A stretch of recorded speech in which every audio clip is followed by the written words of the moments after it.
देख रहे हैं पब्लिक रिएक्शन। आज की यह पूरी प्रस्तुति समर्पित है उस संघर्ष को जिसने पूरी दुनिया की सांसें थाम दी है।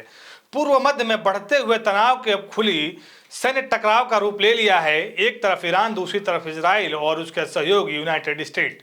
पिछले कुछ दिनों में जिस तरह से हवाई हमले, मिसाइल से दागे जाने की और जवाबी कार्रवाई खबरें सामने आ रही है, उसने वैश्विक राजनीति को हिला कर रख दिया। दोस्तों, मैं आपको बताऊंगा कि ये शुरुआत कैसे हुई और कहां तक ये जाके खत्म होगी।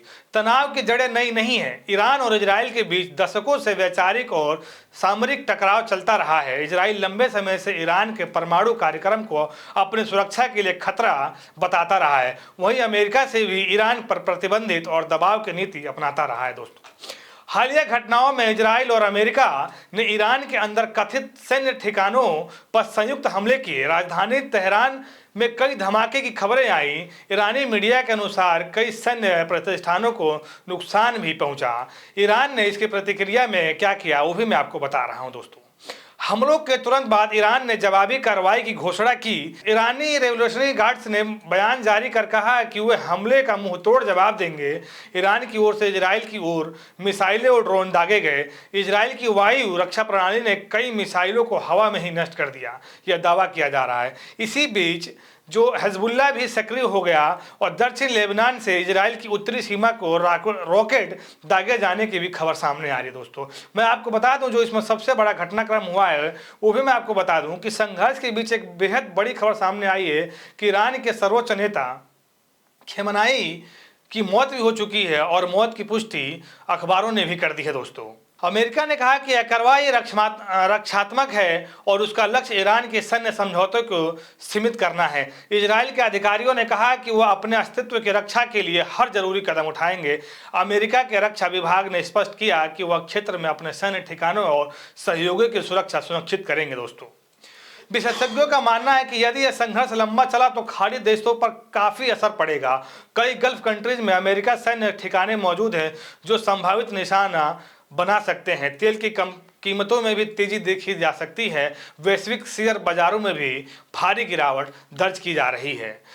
मैं आपको बता दूं कि यूनाइटेड नेशंस ने दोनों पक्षों के संयम बरतने की अपील की है। सुरक्षा परिषद की आपात बैठक भी बुलाई गई है। यूरोपीय देशों ने चिंता जताई है कि यह टकराव पूरे क्षेत्र को अस्थिर कर सकता है। दोस्तों, अब जानने की बात यह है कि क्या इस पर भारत पे इस युद्ध का क्या असर पड़ेगा।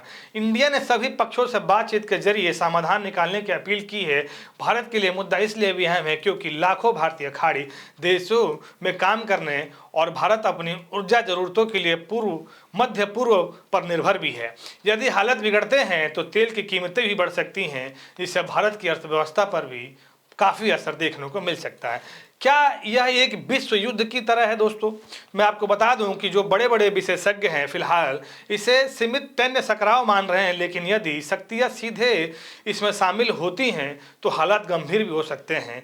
राजनीतिक विशेषज्ञों का कहना है कि आने वाले 48 से 72 घंटे बहुत महत्वपूर्ण हो सकते हैं। दोस्तों, अगर कूटनीति बातचीत होती है तो हालात नियंत्रण हो सकते हैं, लेकिन अगर जवाबी हमले जारी रहे तो संघर्ष व्यापक रूप ले सकता है। दोस्तों, मैं आपको बता दूं कि सूत्रों के अनुसार तेल अवीव और तेहरान दोनों जगह अलर्ट जारी है। स्कूल बंद है। नागरिकों को बंकर में रहने की सलाह दी गई है। अमेरिका की राजधानी वाशिंगटन डीसी में भी उच्च राज्य स्तर सुरक्षा बैठकें जारी में है। दोस्तों, मैं आपको बता दूं कि अंत में यह संघर्ष सिर्फ तीनों देशों के बीच का टकराव का नहीं है।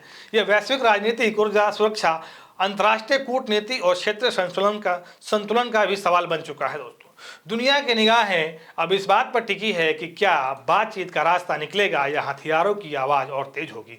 इस खबर में इतना ही। दोस्तों, फिलहाल के दीजिए इजाजत। देखते रहिए पब्लिक रिएक्शन। धन्यवाद।